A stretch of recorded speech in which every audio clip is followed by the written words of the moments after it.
नमस्कार दोस्तों, राधे राधे। गुरुवार को जरूर सुने माता लक्ष्मी की कथा। गुरुवार को माता लक्ष्मी की कथा सुनने से मन की इच्छा पूर्ण होती है, धन की प्राप्ति होती है, संतान दीर्घायु होती है तथा दुख दरिद्रता नष्ट होता है। श्री लक्ष्मी माता विविध रूपिणी हैं। लक्ष्मी जी के अनेक नाम हैं।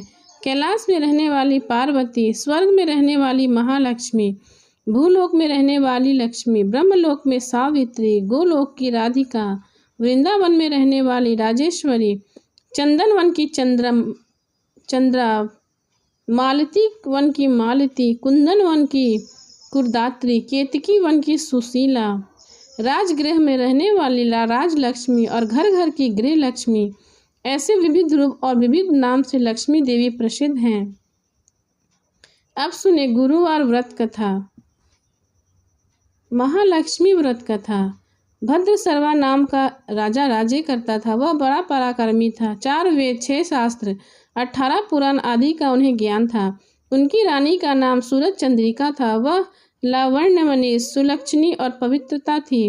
उसकी दंपति की 8 संतानें थी, 7 पुत्र 1 कन्या। कन्या का नाम श्यामबाला था। एक दिन श्री लक्ष्मी जी के मन में आया कि राजा के राजगृह में जाकर निवास करें, जिसके कारण राजा अपनी प्रजा को अधिक दुख सुख देगा। गरीब के घर अगर मैं रहूंगी तो वह सारी धन संपत्ति खुद खा लेगा।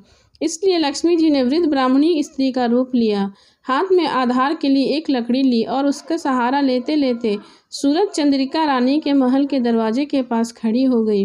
उन्हें देखकर रानी की एक सेविका सामने आई। उसने वह वृद्ध स्त्री की पूछताछ की। वृद्ध ने अपना नाम, पति का नाम, रहने का स्थान आदि समुचित जानकारी दे दी। वृद्ध स्त्री के रूप की लक्ष्मी माता कहने लगी, मेरा नाम कमला है, मेरे पति का नाम भुवनेश है, हम लोग द्वारिका में रहते हैं। तुम्हारी रानी पूर्व जन्म में एक वैश्य की पत्नी थी।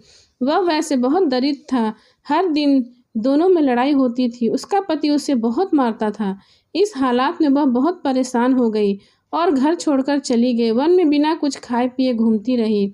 उसकी यह हालत देखकर मुझको उस पर दया आई। धन संपत्ति देने वाली श्री लक्ष्मी जी की कहानी मैंने उसे सुनाई। मेरे कथा अनुसार उसने लक्ष्मी व्रत का पालन किया। लक्ष्मी देवी उससे प्रसन्न हो गई। उसका दरिद्र नष्ट हुआ। संपत्ति, संतान से उसका घर भर गया। आनंद से वो रहने लगी। जितने साल उन्होंने लक्ष्मी व्रत का पालन किया, उतने 1000 वर्ष उसको आनंद प्राप्त हुआ। उन्हें राजकुल में जन्म प्राप्त हुआ। लेकिन रानी को अब अपने व्रत का स्मरण नहीं, उन्हें स्मरण दिलाने में आई हूँ। रानी की सेविका ने उनसे लक्ष्मी व्रत की जानकारी पूछी, पूजा विधि भी जानकारी ली। वृद्ध रूपधारी श्री लक्ष्मी ने व्रत की जानकारी और महात्म का कथन किया। इसके बाद सेविका वृद्ध को धन्यवाद दे रानी को उनका संदेश देने चली गई। राजवैभव में रहने वाली रानी को अपने ऐश्वर्य का बहुत घमंड था।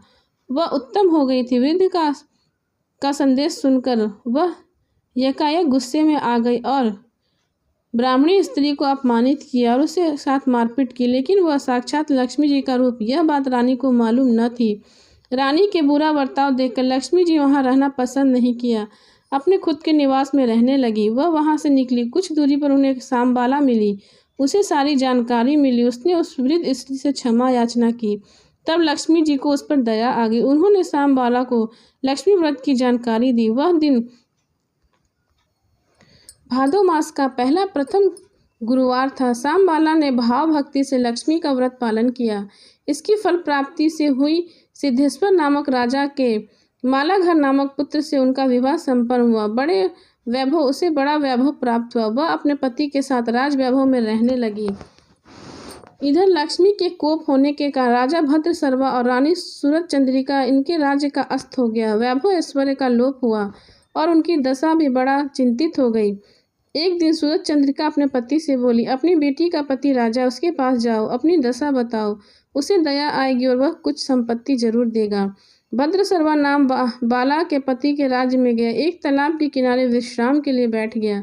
इतने में सांबाला की कुछ दासियां जल कुंभ लेकर जल भरने के लिए आईं। राजा भद्रसर्वा को उन्होंने देखा। उन दासियों ने उनके बारे में पूछताछ की। उन्होंने सब बताया। वह अपनी सांबाला के ही पिता है, यह जानकर दासियां दौड़ी सांबाला के पास आई। सारी जानकारी उसे बताई। सांबाला अपने पिताजी को बड़े ठाट बाट के साथ अपने महल ले आई। उनकी अभगत की आदर सत्कार किया।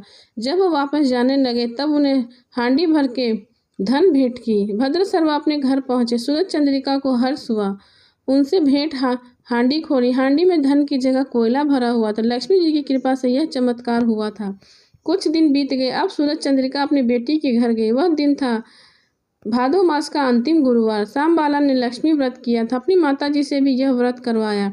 सूरज चंद्रिका अपने घर वापस आ गई। उसने लक्ष्मी व्रत किया था, इसलिए उन्हें पहले सा वैभव राज्य सब पुनः प्राप्त हुआ। कुछ दिन बाद सांबाला मायके आई, लेकिन अपने पिताजी को कोयला दिया यह गुस्सा सूरज चंद्रिका के मन में था, इसलिए वह सांबाला की कोई पूछताछ नहीं की, उसका न आदर किया और वहाँ उसका अनादर होता रहा। लेकिन वह क्रोधित नहीं हुई। वहाँ से निकली और निकलते समय कुछ नमक लिया। वापस आने पर पति ने पूछा, सांबाला मायके में से क्या लाई? तब वह बोली, राज्य का तथानुसार लाई हूँ। पतिदेव बोले, इसका क्या मतलब है? उसने जवाब दिया, कुछ दिन ठहरो, सारी बातें समझ में आ जाएंगी। उस दिन उसने भोजन की सारी चीज़ें बनाई, बिना नमक के पका दी। पतिदेव को उसने भोजन परोसा। उसमें नमक के बिना सारे खाद्य पदार्थ रुचिहीन लगने लगे। बाद में उस भोजन की थाल में कुछ नमक रखा। तब खाद्य पदार्थ नमक मिलाया तो भोजन रुचि में लगने लगा। यही राज्य का सार है। पति को यह बात समझ में आ गई।